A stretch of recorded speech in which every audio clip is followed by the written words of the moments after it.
Remove flag and leave. Let's boycott. Recently, a Dave & Buster's restaurant in Grandville, Michigan demanded that military veterans Victor Murdoch and Adrienne Brown of the American Legion Riders Post 179 either remove their vests or leave the establishment.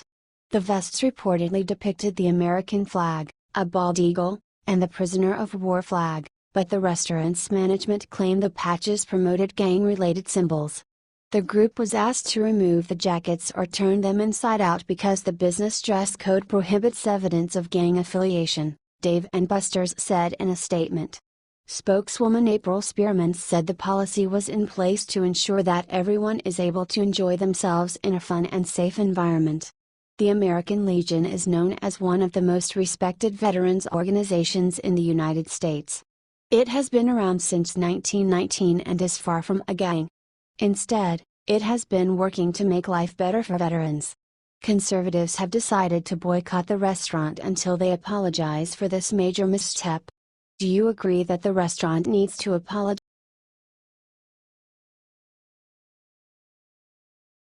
Trump protesters blocks road in rage. Watch what the driver does next. On Wednesday, anti-Trump liberals took to the streets of St. Louis to protest against police officers. Once again, they ended up blocking traffic in a desperate attempt to make a point. But when one female protester attempted to use her body to stop a drive from continuing down the road, she found herself in a confrontation she didn't expect. When the frustrated driver tells her to get out of the street, the woman taunts him by wagging her finger at his windshield. That's when the driver begins to move towards the woman slowly. Clearly, that only provoked her more. So the driver decided to proceed on the road as usual, and the woman learned that blocking traffic is not exactly the smartest idea. The protests in St. Louis came in response to a suspect who was shot and killed while exchanging gunfire with the SWAT team earlier that day.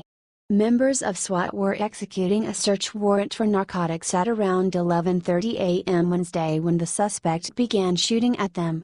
That's when they returned fire and killed the suspect, who had been identified as Isaiah Hammett, 21. His family quickly came to his defense, calling the young boy innocent. He's been taking care of his grandfather since he was 16 years old, and he threw his grandfather on the floor, and when he thought somebody was kicking in the door he didn't know it was the police, Hammett's grandmother, Dawn Atwell, told reporters. He went and took his grandfather and put him on the floor to be safe, and then goes in there, and next thing you know, he's dead. What do you think? Are you tired of police being demonized in these situations for simply doing their job?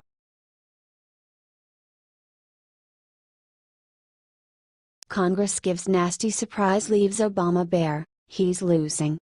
It's clear that Barack Obama planned on raking in millions on the paid speaking circuit while receiving an annual $400,000 pension, but as it turns out the free ride could be over him. According to reports, Congress is preparing to introduce a bill that would stop a president's pension if they take outside income of $400,000 or more. Last year, Obama made the controversial decision to veto this bill. Recently, when he accepted $400,000 to give a speech on Wall Street, the bill's sponsors announced they would be reintroducing the measure in hopes that President Donald Trump will sign it. The Obama hypocrisy on this issue is revealing, noted Representative Jason Chaffetz, our Utah and chairman of the House Oversight and Government Reform Committee. His veto was very self-serving. Chaffetz and Senator Joni Ernst are now gearing up to introduce the Presidential Allowance Modernization Act.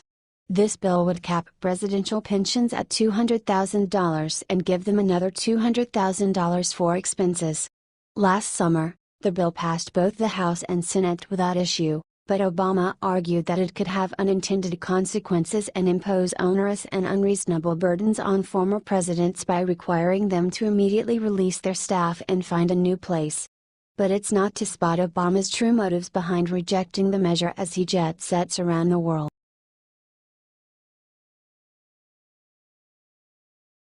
Watch Michelle's most pathetic speech. Some of you don't like me because of my skin color. On Tuesday night, former First Lady Michelle Obama made her largest public appearance since leaving the White House, speaking to 8,500 people at the Women's Foundation of Colorado's 30th anniversary at the Pepsi Center in Denver. In the address, Obama said she would always be disliked by some Americans because of the color of her skin. "The shards that cut me the deepest were the ones that intended to cut," she said. Knowing that after 8 years of working really hard for this country, there are still people who won't see me for what I am because of my skin color. Obama also said she doesn't want to let racists off the hook by pretending she doesn't feel racism. "Women, we endure those cuts in so many ways that we don't even notice we're cut," she said. "We are living with small tiny cuts, and we are bleeding every single day. And we're still getting up." She then took a surprising stand for America, a country she says she was never proud of until her husband became president. "The people in this country are universally good and kind and honest and decent," she said. "Don't be afraid of the country you live in. The folks here are good." What do you think of Michelle's comment?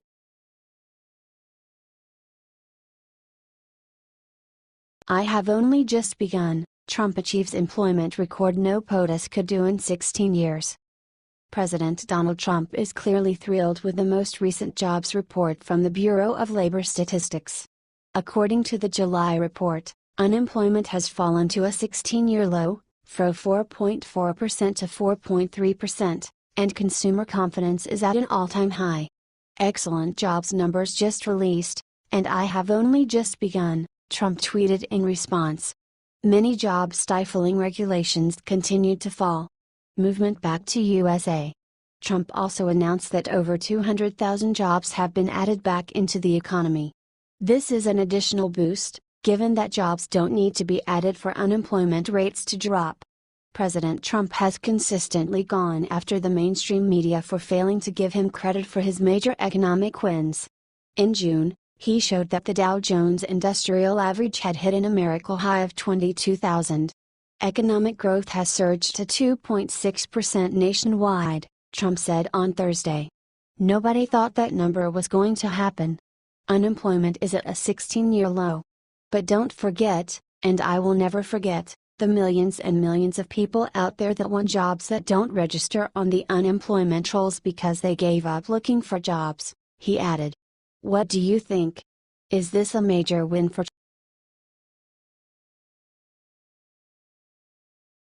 John McCain makes one of the most threatening moves against Trump?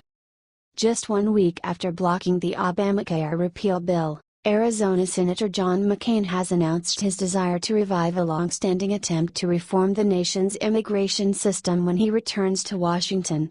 Before McCain left the Capitol to get treatment for brain cancer, he discussed the idea with Senate Minority Leader Chuck Schumer.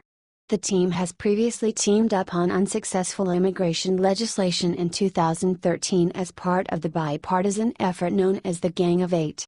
"Immigration reform is one of the issues I'd like to see resolved," McCain said on Thursday. "I've got to talk to him, Schumer, about when would be the best time. I think there are all kinds of deals to be made out there. I really do." McCain has been notoriously unsuccessful in this arena, failing to push immigration reform even when former President George W. Bush and Barack Obama wanted it. Now, he has an even greater hurdle in front of him. This comes at a time when McCain is rethinking his position on many issues in the face of his serious illness. "We'll know in a few weeks," McCain said of his cancer on Thursday. "I hate to use the word beat it, because it's not a matter of beating. You either get cured or you don't get cured. What do you think about?"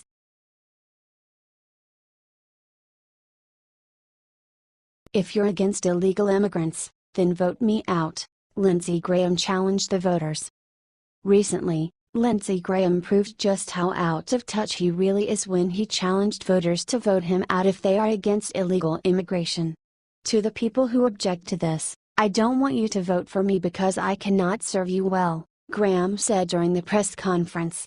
"The key here is to be fair to the 1 million immigrants, starting with the Dreamers, but convince people we're going to do what our great friend Ronald Reagan was not able to do. We're going to actually secure the border, control who gets a job, increase legal immigration so people don't have to cheat." Graham didn't stop there. He went on to insist that this is the only way the system will work at all. I've stopped letting 30% of the people who are mad about immigration determine how I behave, he added.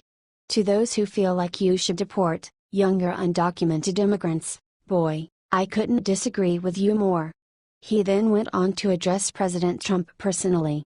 To President Trump, you're going to have to make a decision. The campaign is over. To the Republican Party, who are we? What do we believe? He asked. When they write the history of these times, I'm going to be with these kids. What do you think of Graham's comments? Is his thought process inherently